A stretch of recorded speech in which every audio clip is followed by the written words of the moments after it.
De provenance du lac Tchad, de Bongor et des campagnes environnantes, les tomates abondent sur les marchés de la capitale en cette période d'hivernage. Une abondance qui baisse le prix et accroît le nombre de ses consommateurs. En dehors d'être un ingrédient favori pour la restauration, la tomate fait bon ménage avec les concombres, les laitues et bien d'autres légumes. Si l'abondance des tomates profite aux consommateurs, cela n'est pas le cas pour les grossistes. On vend la tomate à une caisse à 10 000 francs. Parfois, ça diminue un peu.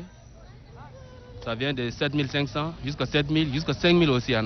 Les détaillants, pour la plupart des femmes, sont stratèges en ce qui concerne la conservation.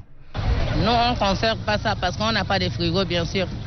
Mais le fait qu'on paye ce qui est non mûr. Pas quand même mûr beaucoup. Et si c'est mûr que c'est garde là, on met ça au sol, on revend ça.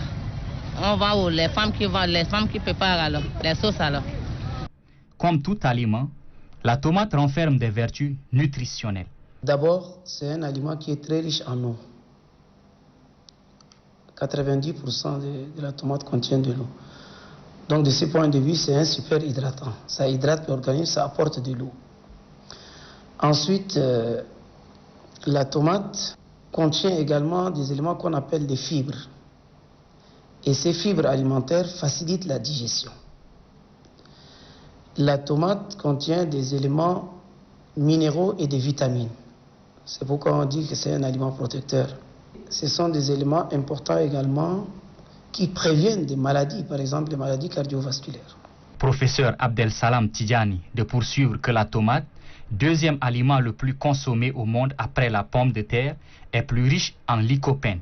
Le lycopène, c'est également un antioxydant qui prévient des maladies métaboliques et qui prévient plusieurs types de cancers, notamment le cancer de prostate. Cependant, la consommation de la tomate exclut-elle une couche de la population? Les femmes enceintes, les enfants, les personnes qui sont malades. Aujourd'hui, on est en période de Covid. Donc, toutes les personnes qui ont des infections, c'est très important de manger des fruits et des légumes, et parmi lesquels les tomates aussi. La tomate ne présente aucune conséquence néfaste ou allergique pour le consommateur.